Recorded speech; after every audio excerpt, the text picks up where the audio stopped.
El Coyote Informativo presenta Análisis de elección de Estados Unidos 2020, Trump y Biden. Muy buenas tardes. El día de hoy aquí a su casa el Coyote Informativo. El día de hoy les tenemos preparados un tema muy importante, como lo son las elecciones presidenciales de Estados Unidos, que están por llevarse el próximo 3 de noviembre. Para esta mesa de diálogo contamos con la presencia de tres jóvenes muy importantes, los cuales son Ángel Enrique Dupuy Alcántara, politólogo del Instituto Tecnológico Autónomo de México, él con experiencia en comunicación política. Y por último, contamos con la presencia de Mauricio Vázquez Medellín, estudiante de la carrera de Relaciones Internacionales y Ciencia Política, también en el Instituto Tecnológico Autónomo de México. Pónganse cómodos, que aquí arrancamos, aquí en el Coyote Informativo. Buenas tardes, mi nombre es Mauricio Vázquez Medellín. Muy buenas tardes, mi nombre es Ángel Enrique Dupuy. Y nosotros estamos aquí para traerles un análisis de las elecciones en Estados Unidos. Bueno, acabamos de ver que en este momento hay cuestiones positivas de Biden y cuestiones negativas del mismo. Creo que uno de los puntos importantes es que está acercado con el votante promedio informado, porque es así como nosotros vemos que Biden llegó a la carrera presidencial. Sí, precisamente dentro de este marco creo que sería muy relevante explicar que es un candidato pues muy moderado para el estándar de los demócratas, no es el radical que podría haber sido Elizabeth Warren o Bernie Sanders, pero precisamente creo que el gran mérito que tiene Joe Biden como candidato, lo que lo llevó a conseguir su nominación por parte de los demócratas, fue precisamente agarrar agendas de otros candidatos. Claro, porque además cabe recordar que en el caso de Bernie Sanders, como antes exgobernador de Vermont, pues también tenía una tendencia más al socialismo que muchas veces al votante demócrata no le gustaba. Y igual de la misma manera Elizabeth Warren la pensaban como una persona muy radical que tampoco hubiera sido ad hoc al pensamiento del demócrata, porque este pensamiento demócrata significa de un progreso, de una tranquilidad y además de tener un buen augurio económico, algo que tal vez Joe Biden sí podría hacer más adelante. Bueno, precisamente creo que una de las cosas que le ha sumado a la campaña de Joe Biden ha sido la elección de su compañera de fórmula, la senadora Kamala Harris. Creo que esto puede servir para tener muchos votantes demócratas de California, pero también atraer a las mujeres. Y también, precisamente dado que los padres de Kamala son inmigrantes, pues atraer quizás a las minorías en favor de la campaña de Joe Biden. Además, deja de eso, lo que a mí me gusta muchísimo de Kamala es que sabe debatir muy bien, porque debemos recordar que ella fue fiscal de San Francisco, entonces todo lo que tiene que ver con juicios orales lo sabe manejar de una buena manera. Inclusive lo pudimos ver en el debate vicepresidencial entre Harris y Mike Pence, en donde en pocas palabras, esta vez a Mike Pence se le recuerda solamente por tener una mosca 5 minutos, antes que en pocas palabras ver a una Kamala Harris potente en el escenario y que además apoyó siempre a la candidatura de Joe Biden.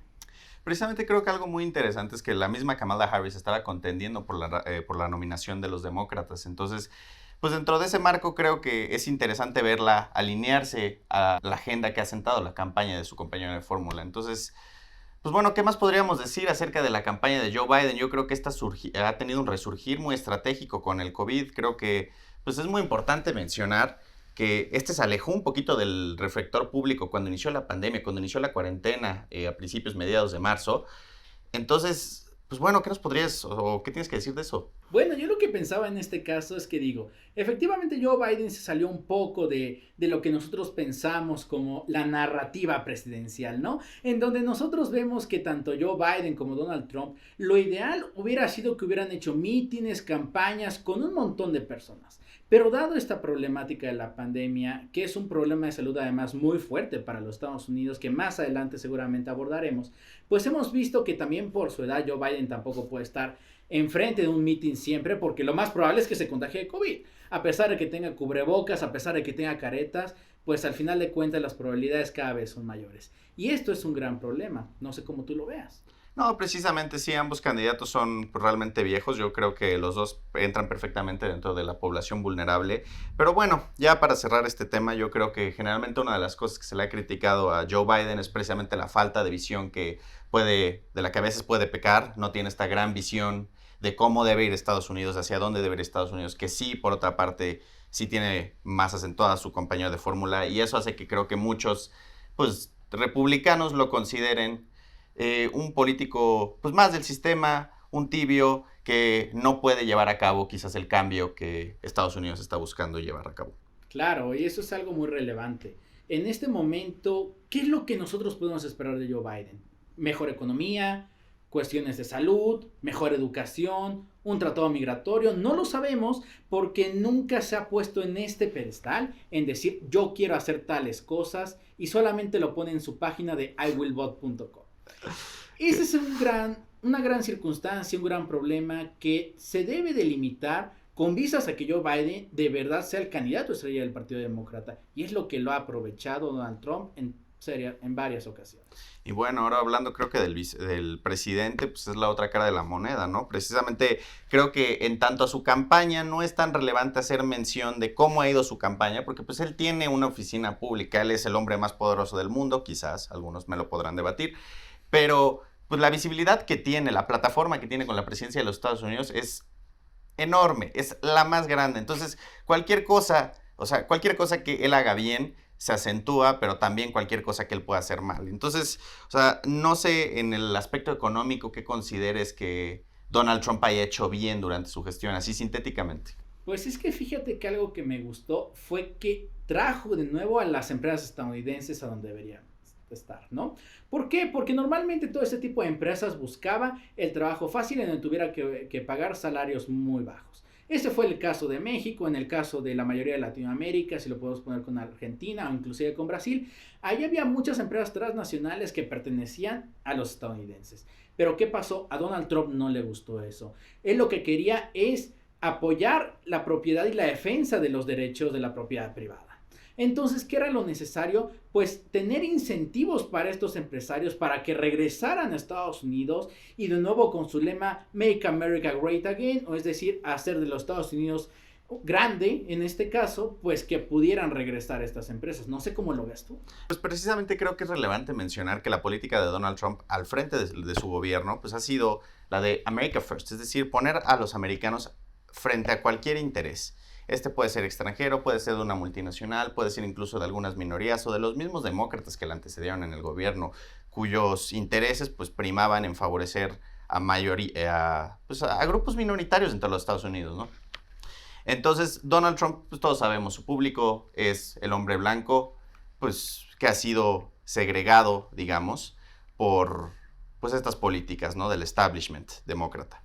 Y en ese sentido, pues una de las cosas más importantes que ha hecho Donald Trump durante su presidencia, pues cabría destacar que fue el tax break, es decir, la devolución fiscal que él hizo a cada norteamericano en 2017.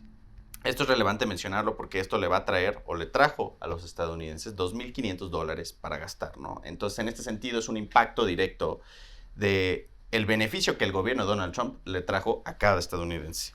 Claro, y eso es algo muy relevante, ¿no? Porque cuando nosotros hablamos de $2,500, para lo que nosotros podríamos ver serían unos 50,000 pesos mexicanos. No está nada mal tener 50,000 pesos mexicanos en la bolsa en un santiamén. Entonces, ¿qué pasa? Así es como Donald Trump logró tener a más votantes y dijeron, bueno, lo que me importa yo como estadounidense promedio es la economía antes que todas las demás cosas, ¿no? Entonces, si yo tengo 50,000 pesos en efectivo o en transferencias, yo puedo gastarlos a mi manera. Me pueden servir para pagar otros impuestos, para pagar carencias, para pagar intereses de distintas tarjetas de crédito o inclusive hipotecas. Que eso es algo que la mayoría de los estadounidenses tiene hoy en día. No sé cómo lo ves. No, pues creo que eso es evidente en sí mismo. O sea, se va a asociar al gobierno de Donald Trump con este beneficio inmediato que tiene, ¿no? Porque a pesar, o sea, creo que esto va en contraposición con la postura de globalismo, de crecimiento económico, de que si crece el país, de que si crece Estados Unidos nos va mejor a todos. El beneficio inmediato para cada ciudadano del crecimiento económico no es necesariamente inmediato, no es tan palpable. No es como que tú puedas decir que Donald Trump renegoció el TEMEC o se metió en una guerra comercial con China y el impacto directo para el bolsillo del estadounidense no se ve inmediatamente. Pero justo, o sea, abordando estos temas, creo que es muy relevante mencionar que pues, durante su periodo en la presidencia, el señor Trump ha tomado un fuerte discurso antiglobalista. O sea, no sé, creo que es muy relevante mencionar que se salió del acuerdo transpacífico, que no sé si me puedes mencionar un poquito más de él, no sé qué opines. Claro, hay algo que nunca me ha gustado dentro de esa política antiglobalista de Donald Trump. Cuando nosotros hablamos del Tratado Transpacífico de Cooperación Económica, fue una negociación de años, ya no decir ni de meses, 2, 3, 4 años, en los cuales en la época de Barack Obama y el mismo Xi Jinping empezaron a negociar con vistas a ver, no queremos hacernos daño, no queremos que exista una segunda guerra fría, queremos tener un buen comercio, queremos tener tranquilidad. Algo que al momento de llegar Donald Trump lo desapareció en un santiamén. Creo que es algo muy negativo para los estadounidenses porque inclusive ya está pasando. Normalmente, ¿qué pasa? Cuando nosotros vamos a Estados Unidos podemos conseguir escritorios de madera. Pero el problema es que de China vienen las rueditas para ese escritorio. Ahora, ¿dónde consigues esas rueditas? De hecho, hay una problemática hoy en día de que en las empresas IKEA ya no están los escritorios porque faltan las rueditas. Entonces, en este momento que cualquier estudiante necesita un escritorio para poner una computadora para hacer sus tareas por vistas de la pandemia, ya no puede tener escritorios por no tener un tratado. No, pues realmente creo que es impresionante, ¿no? O sea, como bien lo mencionabas, híjole, o sea, las posturas del gobierno de Donald Trump a veces parecen muy incoherentes, ¿no? Y esto creo que se ve perfectamente enmarcado con una frase que yo definiría la política exterior de su gobierno, es decir, mantener a tus enemigos cerca, pero contrario al dicho popular, ha alejado a sus amigos, ¿no? A sus aliados estratégicos. Yo creo que precisamente pues, ha buleado un poco a la OTAN, ha buleado durante su periodo a la Unión Europea, ha minimizado la importancia de esas alianzas y por otro lado se ha acercado muchísimo a Rusia, se ha acercado muchísimo incluso a Corea del Norte con la reunión que tuvo con Kim Jong-un en 2018, que pues, serían cosas quizás impensables para el norteamericano promedio, ¿no? Y dentro de esto, pues quizás es el impacto de la acción, la visibilidad de la acción, no tanto el fondo político de las acciones, no tanto el contenido sustancial que pueda permitir llevar a cabo una buena relación bilateral, es más la visibilidad, es más que Donald Trump se ha inclinado por llevar a cabo esta política exterior que le llaman de photo op, es decir, llegar, tomarse la foto con Putin, verse muy guapo y decir, bueno, ya nos vamos, que otras personas se encarguen por lo sustancial que hay que negociar. Y pues precisamente, ¿no? Vemos que Rusia está incrementando su gasto militar, que muchas otras potencias pues, del mundo están incrementando su gasto militar y Estados Unidos, ¿qué hace en esa lógica, no? Pues la mayoría de las veces lo que hace es tratar de copiar con vistas a quedar bien con esos enemigos. Y es que hay dos términos en México que normalmente usamos para poder hacer este trato. Primero, los trapos sucios se lavan en casa. ¿Por qué? Porque es el término clásico de dentro de la política mexicana, pero que también se aplica en Estados Unidos. Cualquier cosa negativa no se ve en los medios. Se ve en la Casa Oval, se ve en Rusia, se ve en el Kremlin, no se ve en ningún otro lado. Pero ¿qué conlleva esta situación? La siguiente frase que es, el que se mueve no sale en la foto. Por la misma razón, ¿qué fue lo que hizo Donald Trump? Pues sí, tratar de hacer una conciliación con Kim Jong-un, pero también lo que logró y que es algo muy relevante en el gobierno de Donald Trump es que tanto el presidente de Corea del Sur como el presidente de Corea del Norte cruzaron la frontera cada uno en el paralelo 33. Esto es algo que antes nunca se había visto y que es la primera vez después de la guerra que se suscitó en Corea que los dos presidentes van a los distintos países y se llevan un saludo, es decir, hay que ponerse bien en la foto para que se vean bien las relaciones exteriores. No, realmente creo que es un logro, por lo menos muy visible, de la política exterior de Donald Trump. Y en ese mismo aspecto, pues podríamos decir que una de las principales campañas que él tuvo de promesa fue vamos a repagar la deuda estadounidense. Los demócratas han endeudado a este país y nosotros no vamos a hacer otra cosa que estabilizar la deuda externa, porque pues eso nos va a permitir tener unas finanzas públicas mucho más sanas, ¿no?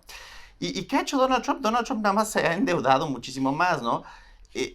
El beneficio inmediato para los estadounidenses de estas devoluciones fiscales, de estas políticas antiglobalistas, pues puede quizás ser palpable, ¿no? Pero creo que a largo plazo, pues estas políticas de mantenerse, pues no van a ser nada saludables para los Estados Unidos, ¿no? Precisamente igual, ¿no? Dentro de, pues, el marco internacional, también creo que sería relevante mencionar que Donald Trump también ha aumentado sustancialmente el gasto militar, ¿no? Esto obviamente endeudándose, pero, híjole, yo creo que pues ya más que hablar de los candidatos y sus acciones como pues digamos, en gobierno y también en campaña, pues creo que sería importante abocarnos al último debate, ¿no? Al debate presidencial, el segundo debate o el que en un principio va a ser el tercer debate. Pues no sé cómo lo hayas visto. Pues fíjate que aquí tengo dos dudas razonables, ¿no? La primera, si a Donald Trump le ayudó de verdad a tener coronavirus. Y como segundo punto, ¿qué pasó con los asesores de Joe Biden que por fin hicieron crecer a tal candidato en el debate?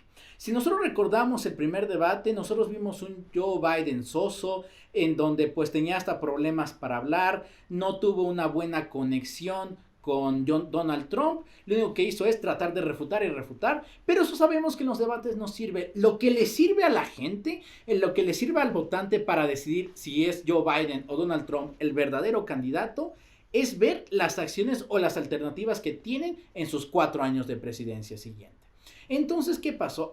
Ahora vimos a un Joe Biden en el cual se centró no en lo que pasaba con su hijo militar, sino en sus acciones de gobierno y cómo estas pueden servir tanto para ayudar a la educación, tanto para ayudar a la economía, como para ayudar al bienestar de los ciudadanos. Él está a favor de lo que serían los cuidados privados, como lo fue el Obamacare, que en pocas palabras, para cuestiones del público, ¿qué es este Obamacare? Bueno, es el seguro social que tienen en Estados Unidos, pero a diferencia de México, no te lo quitan de tu salario como lo vemos con el Instituto Mexicano del Seguro Social o con el Instituto de la Seguridad Social para los Trabajadores del Estado, sino que tú lo pagas aparte y así es como tú puedes tener una cobertura parcial y a veces total de cualquier cuestión física que uno pudiera tener. Entonces, si lo vemos de esa parte, vemos que el Obamacare seguramente va a seguir, que el Obamacare quiere enfatizarlo con esta narrativa de que es lo mejor para Estados Unidos, es lo mejor para inclusive para cualquier habitante que esté dentro de nuestro territorio y sobre todo que es mejor para tener una mejor campaña. Oye, Dupuy, pero mencionabas algo muy importante, es cómo va a impactar esto al votante estadounidense. O sea, ¿realmente podemos hablar de que esto vaya a impactar el resultado de la elección? O sea, todas las encuestas a nivel nacional muestran que Joe Biden va con ventaja y con bastante ventaja, la suficiente, podemos decir que lleva un margen bastante razonable. Pero ¿realmente el debate sirve de algo para cambiar las preferencias? Yo francamente creo que no. Yo creo que francamente ahorita en Estados Unidos se vive un clima muy polarizado políticamente hablando y creo que una de las implicaciones más obvias de esto es que la gente nada más escucha lo que quiere escuchar, lo que le conviene. Entonces, híjole, yo creo que pues la aportación del debate, por lo menos al proceso democrático, pues no es mucha. O sea, mi parecer es puro pan y circo, ¿no? Pero pues dentro de este contexto tampoco importa lo que digan las encuestas, no importa quién vaya adelante en la preferencia popular, porque al final tenemos que Estados Unidos no se rige o las elecciones no se ganan a través del voto popular, se ganan a través del voto electoral. Y pues no sé qué contexto le puedas dar brevemente a nuestra audiencia respecto a ese sentido. Bueno, lo que nosotros vemos es que si bien es cierto los debates no ayudan mucho, tal vez ayudan para el millón de votantes que está indeciso o que está en diversos estados que más o menos se van moviendo a favor o en contra de Joe Biden o de Donald Trump respectivamente. Pero ¿qué pasa en este caso? Tal cual como ya bien lo venías diciendo, Mau, la cuestión del colegio electoral, para dar una visión, bueno, es que en el colegio electoral no es como lo que nosotros pensamos en México, de que nosotros votamos por mayoría, ¿no? ¿Qué quiere decir? Que si el partido marrón ganó por 100 votos, el partido azul puso 70 votos, es decir, que el partido marrón ganó la presidencia solamente porque sí. Pero bueno, en el caso del colegio electoral, ¿cómo se maneja? Nosotros hemos visto que en los 52 estados de los Estados Unidos de América, pues cada estado tiene un voto mayoritario o minoritario dependiendo del territorio y cuánta gente hay en el mismo. ¿A qué me refiero? Es decir, de que si Donald Trump llega a ganar en Texas, a diferencia de Joe Biden por votación, es decir, que Donald Trump tenga 100 votos y Joe Biden tenga 70 votos, no se va a contar ante la República, ante la Federación Estadounidense, que haya 100 votos para Donald Trump y 70 votos para Joe Biden, sino que se van a contar 38 votos, que es lo que tiene el Estado para el conjunto de la votación electoral. Estamos diciendo que en el caso de Estados Unidos es alrededor de unos 400 votos del colegio electoral, en donde pues la persona que tenga 270 votos es quien llega a ganar la presidencia. Actualmente, según las encuestas, Joe Biden podría tener 290 votos, es decir, 20 más de lo solicitado, y solamente Donald Trump 163 votos. ¿Podría ayudar a esto? Tal vez sí, tal vez no para la campaña de Joe Biden. Sin embargo, cabe recordar que la anterior campaña donde Hillary Clinton estuvo, pues vimos que las encuestas fallaron. Bueno, Dupuy, creo que es muy relevante dentro del marco del colegio electoral entender que hay estados cuyo peso representativo en definir el resultado final de las elecciones es mayor. Estos estados se conocen como swing states o estados bisagra. Creo que de los estados clave, pues habría que mencionar aquellos que conforman la parte norte de Estados Unidos, el denominado Rust Belt, aquel que pues, es famoso, o aquella zona que era famosa durante el siglo XX, mediados del siglo XX, precisamente por la cantidad de industria manufacturera, y pues de que estados como Michigan, Wisconsin y Minnesota pues fueron fundamentales para darle la victoria electoral a Donald Trump en 2016. Esos estados pues, cuya condición no está garantizada o cuyos votos electorales no están garantizados para un único candidato, pues creo que nos lleva a analizar un poquito las promesas de Donald Trump de regresar la industria manufacturera a Estados Unidos, y creo que el presidente pues ha fallado un poquito en eso, ¿no? Entendiendo que la economía es muy diferente a la que se vislumbraba quizás hace 50 años, donde la manufacturera en Estados Unidos pues podía ser pues más viable, ¿no? No sé qué opinas al respecto. Claro, y eso es algo interesante, porque por ejemplo, si lo vemos en estos estados, ¿no? Es que es Michigan, inclusive también yo le agregaría Illinois, Minnesota, pues vemos que efectivamente es un pro o contra dependiendo de las promesas que ellos les hagan, ¿no? Si yo voy a impulsar más trabajos, probablemente el voto lo tengas allí. Pero si yo te digo, voy a quitar esas ciudades santuarios donde están los migrantes, me quito el voto a esa persona que me dijo eso porque a mí no me conviene. Y es así en Estados Unidos. Estados Unidos ve por sus conveniencias propias, tanto de los estados como en conjunto de federación. Nunca los ve por particulares, por las minorías. Siempre por esta mayoría, en donde naturalmente es una mayoría caucásica. Pero inclusive viéndolo de otra perspectiva, también nosotros podemos dialogar acerca de cómo estos estados pueden ser en pro o en contra de la cuestión económica, que es un punto relevante precisamente por cómo es que se ha visto actualmente Donald Trump en el gobierno actual. Y esto dado de que normalmente la mayoría de los estadounidenses ve por su economía antes que por cualquier otra circunstancia. Entonces, ¿qué pasa? Seguramente si nos hubiéramos ido hasta hace un año, inclusive en febrero de este año, Donald Trump aparecería como muy arriba en las encuestas a diferencia de cualquier otro candidato, dígase Joe Biden, Elizabeth Warren o Bernie Sanders. Inclusive le agregaron a la variable Alexandra Ocasio-Cortez en una cuestión desesperada de que Donald Trump tal vez podía haber sido imparable para los demócratas. Pero dada la pandemia, se ha visto un retroceso en la economía en donde la mayoría de las personas ha perdido sus empleos formales, e inclusive en el estado de Nueva York, los lugares donde se ve el desempleo, ha habido una gran cantidad de personas pidiendo empleo porque en este momento, ¿dónde los contratas? No hay forma de contratarlos.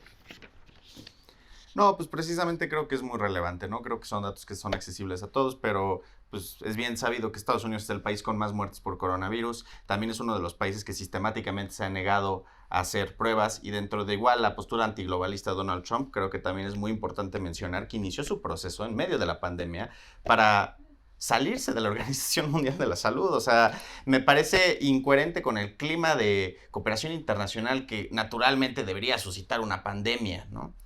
Y pues dentro de esto creo que también es muy relevante mencionar que pues Donald Trump ha puesto incluso en duda la integridad de las elecciones. O sea, uno de los sistemas, o quizás la democracia más estable institucionalmente hablando en el mundo, ¿cómo es posible que tú puedas cuestionar la legitimidad que van a arrojar estas elecciones basándote únicamente en que la modalidad de votación en algunos casos puede ser diferente? Va a haber voto diferido. Obviamente el 3 de noviembre, el día que se lleven a cabo las elecciones, no vamos a ver con certeza el resultado porque van a haber votos que se habrán casteado, que se habrán hecho a través de correo y pues llegarán después, se tendrán que contar posteriormente y solo después sabremos con certeza. Pero pues precisamente nos lleva otra noticia, ¿no? Que precisamente en estos días el presidente Donald Trump emitió su voto anticipadamente, y pues eso me parece muy coherente dentro de la lógica institucional democrática americana, pero me parece muy incoherente incluso con su manejo pues, político de la pandemia, porque evidentemente la pandemia de coronavirus, pues, es un instrumento político, es un tema que se ha politizado muchísimo en Estados Unidos. ¿Cómo es que se maneja la ayuda federal? ¿Cómo es que el presidente lo está manejando? ¿Cómo es que Joe Biden está tomando ventaja de esto? Etcétera, etcétera. Pero, pues precisamente, aunque coherente en el ejercicio democrático, es incoherente con cómo el presidente ha manejado las cosas, ¿no? Entonces, no sé, Donald Trump realmente es una figura, pues, muy controversial. A veces parece que pues, le habla a un público, en otras ocasiones le puede llegar a hablar a otro tipo de lectores. No sé, hay muchos temas que pues, se han puesto de relieve en la sociedad norteamericana con la pandemia de COVID-19. No sé qué tengas que decir al respecto. Pues por ejemplo, en este caso es muy interesante, tal cual como lo dices. Donald Trump emitió su voto el 23 de octubre, es decir, casi 10 días antes de lo que se podría decir que serían el día de las elecciones. Y fue algo que dijo, ¿no? Dentro de los 2 debates que tuvieron presencialmente, hay fraude, va a haber fraude y yo voy a decir que va a haber fraude si mis resultados no van a favor de mí. Bueno, esto es una problemática inclusive en la cuestión de comunicación política, porque lo único que estás diciendo es que eres un gandalla. Es decir, que si tú estás a favor de la votación, perfecto, yo no digo nada y me callo. Pero si estoy en contra, voy a hacer un despapalle, voy a hacer protestas, voy a ver que estas elecciones sean un acto de inconstitucionalidad para que pues los jueces digan que sí, que no, pero buscar todas las oportunidades para que Donald Trump pueda seguir dentro de la Casa Blanca. Y eso es algo que puede ser positivo o negativo, no lo sé, lo vamos a saber más adelante, pero lo que sí considero importante seguir recalcando, pues estos estados de voto blando. ¿A qué me quiero referir con ello? Estados en donde en este momento hemos visto que Pensilvania en 2016 cambió a republicano, pero actualmente está en una tendencia demócrata. ¿Por qué? Por tal cual como ya lo habíamos dicho con los trabajos, pero también por esta gandallez que al populum le ha visto estas personas, en donde dicen, bueno, es que ¿qué preferimos? ¿A una persona gandalla? ¿O una persona que tal vez sepamos que ya no es tan relevante en este momento, que fue relevante por ser vicepresidente Obama, pero que nos va a traer más tranquilidad e inclusive una clarificación al modelo a seguir actualmente en los Estados Unidos? Bueno, dentro de Pensilvania también creo que es muy relevante mencionar que para ese electorado parece ser muy relevante el tema del fracking, el tema medioambiental. Precisamente Joe Biden, en esta postura que ha tomado de abrazar plataformas de otros candidatos que quizás necesariamente a las que no es pues él muy devoto, pues podríamos decir que el Green New Deal que han propuesto los demócratas, esta transición fundamental hacia pues, un Estados Unidos libre de energías fósiles para una determinada fecha en un determinado periodo, planteando objetivos pues, que el presidente Donald Trump o que cualquier persona tildaría de muy ambiciosos, pues justamente en Pensilvania pues, ha vuelto pues, un reflejo de estas dos visiones, ¿no? Con pues concentraciones urbanas más cosmopolitas, pero también con pues una parte rural muy grande que pues su economía se entiende fundamentalmente dentro del marco de esta industria del fracking, y es algo de lo que los demócratas pues realmente pues van a abocar a desaparecer en el largo plazo en esta transición a energías renovables. Entonces, pues sí, evidentemente creo que es muy relevante que dentro de cada estado pues es un mundo, ¿no? Y esto lo podemos entender o esto se entiende que hay temas que para cada estado pues van a decantar la elección. Entonces es importante, como bien mencionabas en términos de comunicación política, cómo es que cada candidato se comunica con el electorado de un estado, porque es importante ir ganando los estados para conseguir los 270 votos necesarios para ganar. Bueno, en el caso de lo que hablamos nosotros sobre la economía, es importante recalcar la parte de las manufactureras. Exactamente en Estados Unidos, afortunadamente el presidente Donald Trump ha impuesto un subsidio de 20 billones de dólares, es decir, 20 mil millones de pesos, con vistas a que las industrias regresaran a Estados Unidos. Lo que no quería Donald Trump es que éstas se fueran y en vez de estar con los americanos. ¿Esto es algo positivo o negativo? No sé cómo lo ves. No, pues sí, desafortunadamente hemos visto que la economía ha cambiado muchísimo y pues en este sentido creo que se ha llevado quizás a una politización de las instituciones. Vemos que pues la polarización política es mucho más prevaleciente dentro de los Estados Unidos de lo que se podía hablar décadas atrás, y creo que pues este sesgo a favorecer únicamente los votantes de tu partido en lugar de buscar quizás este consenso bipartidista tan famoso en la política estadounidense, que pues en general se tilda de ser muy centrista, pues vemos que ahora nos vamos un poquito más hacia los extremos, quizás no tanto por parte de los demócratas, pero por lo menos los republicanos con Trump sí han sentado mucho esa pauta de irse al extremo. Y en este sentido, pues los procesos dentro del Congreso creo que son bastante complicados, porque precisamente hemos visto que los apoyos que Donald Trump le ha dado a su electorado precisamente van bajo la línea de los republicanos.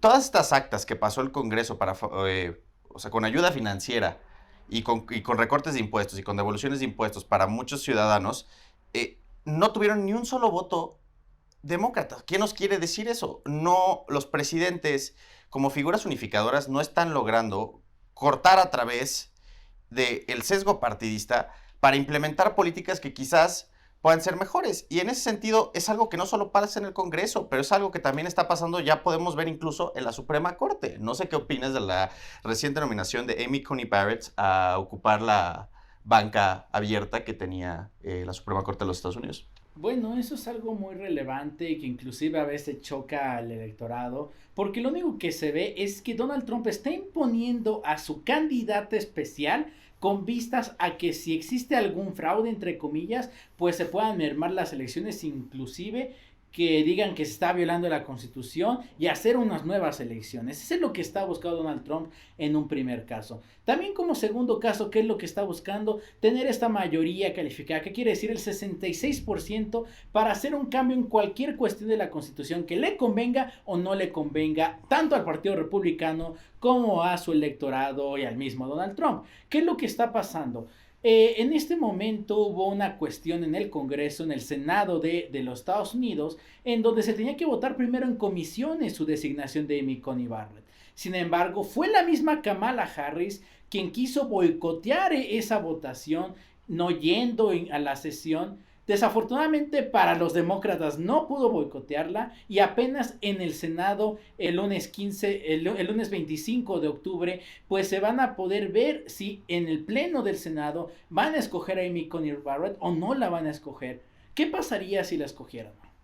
No, pues precisamente estaríamos hablando de, pues no se podría hablar necesariamente de un retroceso, pero sí se podría decir de un avance de los intereses republicanos en poder manejar la corte con una mayoría que pues sería conservadora. Ahora, si bien pues creo que es importante destacar que la juez Coney Barrett precisamente ha hecho énfasis en que sus visiones personales sobre algunos temas no necesariamente decantan su decisión en favor de la decisión de algunos juicios o demás, como podría ser cuestionando su papel de juez. Sin embargo, creo que es muy relevante, pues del otro lado de la moneda, en la otra cara de la moneda, hablar del miedo que se tiene con respecto a los demócratas. En general, un tema, una línea que ha utilizado mucho Donald Trump y en general la fórmula republicana también con Mike Pence muy presente, para atacar a los demócratas es su manejo de la Suprema Corte. Esta especulación de que en dado caso de que se logre pasar la nominación de Amy Coney Barrett y ella efectivamente acabe siendo confirmada como jueza en la Suprema Corte, pues la posibilidad de que un nuevo gobierno encabezado por los demócratas, quienes también en este momento controlan el Congreso, pues lograr expandir el número de asientos que tiene la Suprema Corte. Esto pues es importante aclararle pues a toda nuestra audiencia que el número de asientos dentro de la Suprema Corte no es un número fijo. Puede variar, pero precisamente durante los últimos 150 años ha existido la pauta de que sean únicamente 9 jueces. Entonces, el hecho de que los demócratas puedan ir en contra de esta tradición, un número establecido de jueces, pues creo que abre mucho la posibilidad para que se les critique por, pues también atentar un poquito contra las instituciones de los Estados Unidos. Imaginémonos que este caso pasa, ¿no? Y en el mejor de los casos, tal vez los demócratas aumentan el número de asientos en la Suprema Corte para tratar de tener una mayoría balanceada y así poder pasar nuevas leyes. Pero, por ejemplo, ¿qué pasaría en el otro caso? Estaríamos diciendo que si Joe Biden es elegido a la presidencia y solamente están los 9 asientos que en este momento están, en donde 6 personas de ellos sean conservadores, es decir, a favor del Partido Republicano o a favor de no tener un progreso hacia la cuestión del medio ambiente, hacia la cuestión económica, entre otros. Podríamos ver que puede ser que Joe Biden la tenga muy complicada si es que sube al poder. Pues sí, se podría decir que sí, que realmente Joe Biden va a enfrentar muchos impases por parte de la Suprema Corte, incluso dentro de la opinión popular, porque realmente la Suprema Corte es una institución que los norteamericanos respetan muchísimo en sentido de pues, la imparcialidad o que realmente, pues, digamos, refleja el sentir general, que representa los valores generales que defiende el pueblo estadounidense. O sea, podríamos entender que pues, los intereses de cada territorio, es decir, cada senado, pues están representados con el Senado. Los ánimos cambiantes de la población pues se ven reflejados en los cambios en el Congreso, pero en general yo creo que los valores, el mismo proyecto de nación que tienen los Estados Unidos, está sostenido en la Suprema Corte. Entonces, pues justamente al tratar de cambiar el proyecto de nación que pues ha tratado de sentar y cimentar Trump con mucho éxito, también logrando apuntar muchos jueces en cortes federales, pues creo que podríamos estar hablando de que Joe Biden tiene la intención de revertir esta visión trumpiana, ¿no? Precisamente, otra vez haciendo énfasis, a Joe Biden se le ha criticado muchísimo no tener esta visión tan amplia de las cosas, esta visión de que va, se le tilda de un político muy pragmático, no alguien que defienda una idea concreta. Entonces, no sé, en ese sentido, pues también en el ámbito internacional creo que sería muy relevante mencionar pues, los cambios sustanciales que creo, pues a todo el mundo, pues son los cambios más visibles que podemos ver o los que quizás a todos más nos interesan. Y en ese sentido creo que Joe Biden sería el que llevaría cambios más importantes a cabo. Sí, en este caso lo que podríamos ver con las relaciones internacionales, no solo viéndolo de una manera interior, tal cual como lo hemos visto hasta el momento, sino también de una manera en donde podamos ver de un aliado a Rusia. Me imagino que no, tal vez va a haber alguna tensión, igual con China, va a tratar de hacer alguna negociación, pero el tema que más nos incumbe en este momento es qué va a pasar con nuestro país, ¿no? Así es. Entonces, Kamala Harris, que va a ser la nueva vicepresidenta seguramente, pues está viendo que estuvo en contra del Tratado de Libre Comercio México, Estados Unidos y Canadá, mejor llamado USMCA, en donde lo que dice es que quiere reformar el nuevo tratado que se formuló este año para tratar de incentivar que las empresas se vayan al Green New Deal, al que hablábamos anteriormente, en el cual se tratara de poner este nuevo medio ambiente, en donde pusiéramos la Agenda 2030 de la ONU y en donde inclusive trataran de eliminar la huella de carbono. El problema es que también lo quieren impulsar en México. ¿Qué quiere decir esto?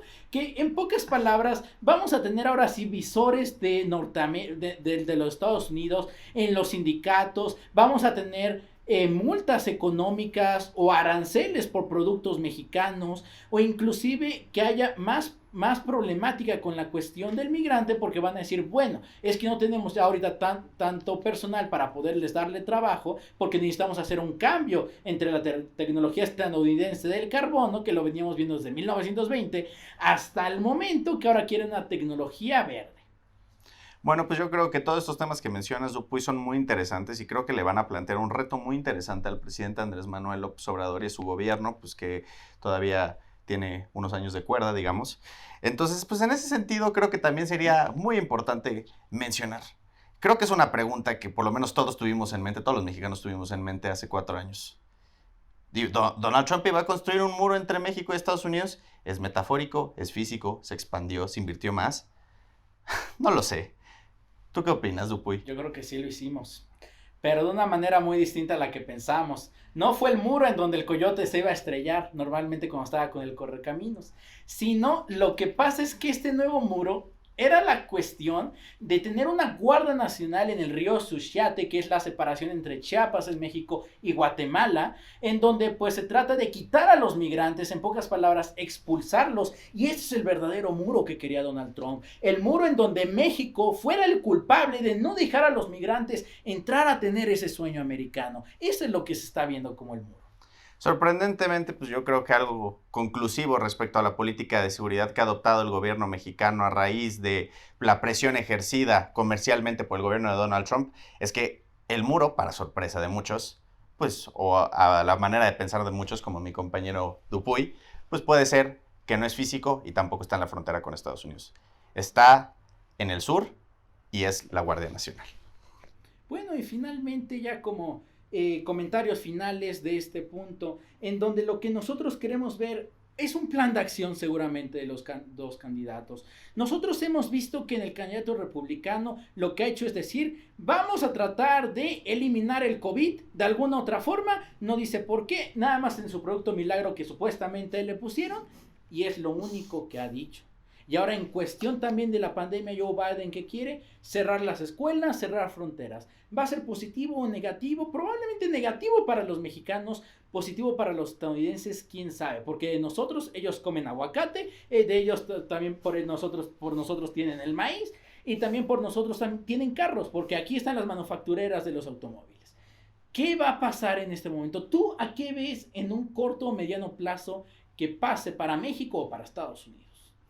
Bueno, con respecto a las implicaciones de corto y mediano plazo dentro de las relaciones bilaterales, pero también dentro del manejo de la crisis de coronavirus, creo que es muy importante destacar que pues, principalmente la pandemia del coronavirus ha venido a cambiar la realidad del mundo, pero muy particularmente el clima de esta elección. Precisamente como mencionabas antes, creo que en un principio, en marzo, las agendas y las maneras de comunicar de los dos candidatos eran muy diferentes a las prioridades y formas de comunicación que están teniendo ahorita.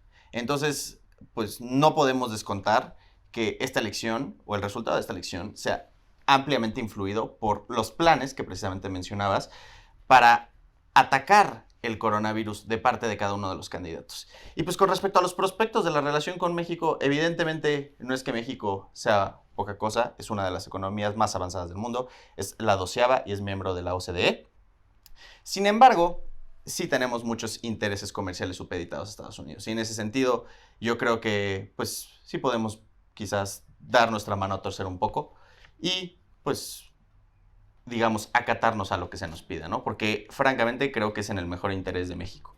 Claro, porque al final de cuentas si nos regresamos un poco a cuando AMLO fue con Donald Trump en julio, pues se decía mucho en el medio nacional mexicano que AMLO fue gracias a que Trump lo obligó, más no porque AMLO quisiera ir. Entonces, ¿qué es lo que pasa en este caso?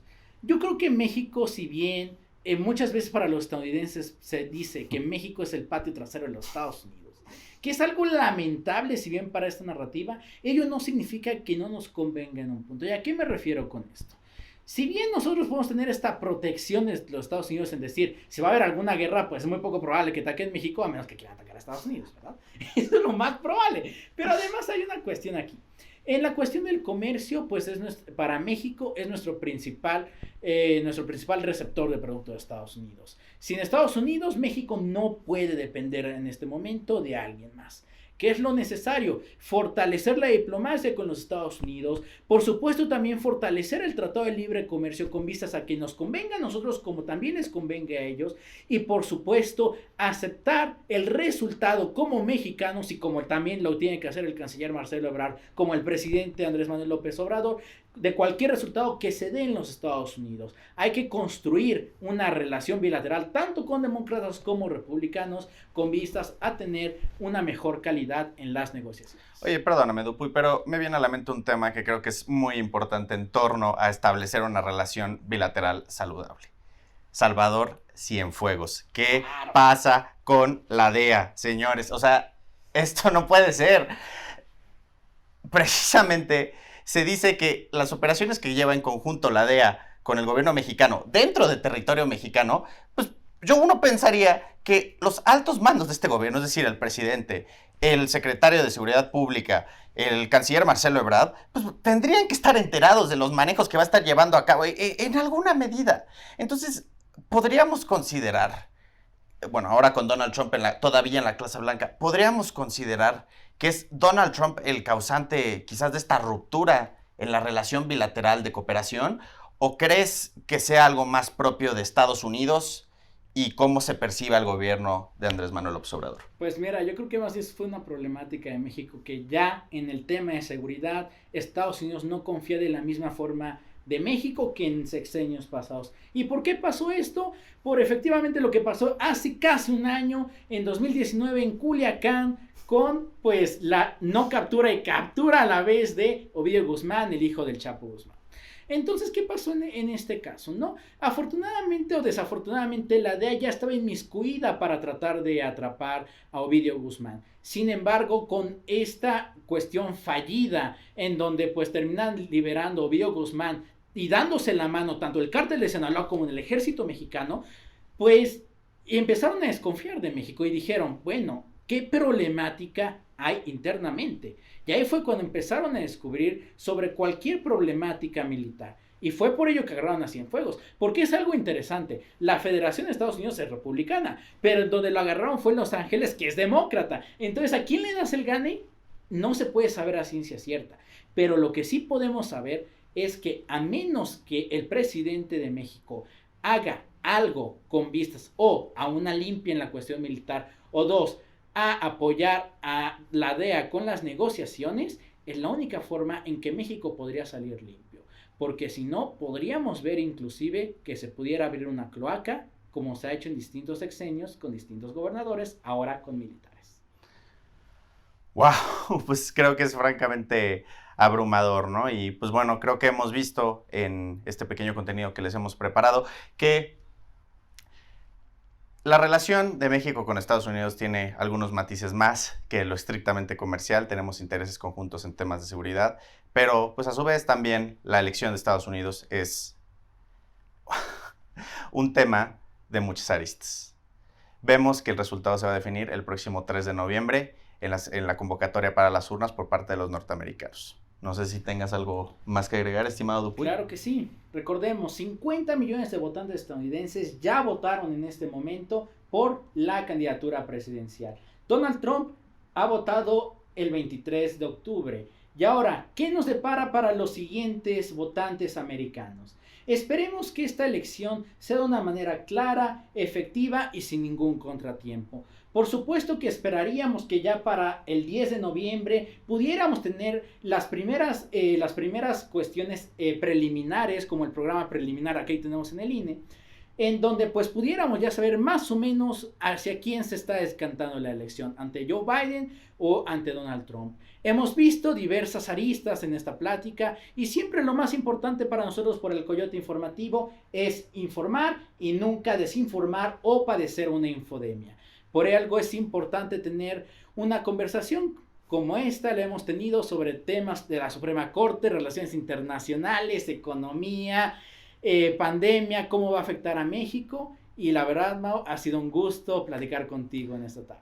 No, Enrique, el gusto ha sido mío. Bueno, pues muchísimas gracias a todos. Y bueno amigos, eso fue todo aquí el día de hoy en Coyote Informativo. Esperamos les haya gustado mucho este video, esta mesa de discusión. Este es un tema muy importante del que hablar. Sabemos que puede ser como un tema ajeno a nuestro país, pero aún así el impacto que tendrán las elecciones de Estados Unidos pues también nos influencia a nosotros como país, como México. Entonces déjenos aquí en los comentarios qué opinaron de esta mesa de discusión. Suscríbanse aquí abajo a nuestro canal de YouTube. Síganos en redes sociales, tenemos Instagram, Facebook, Twitter, TikTok. Ahí ponemos una que otra cosa también bastantes interesantes. Y pues de nuevo, eso fue todo aquí en Coyote Informativo. Les agradezco al equipo de la mesa de discusión, a nuestro equipo de edición, que todos se super rifaron con el trabajo en este video. Y pues yo soy Víctor Gatica para Coyote Informativo. Ahí nos vemos.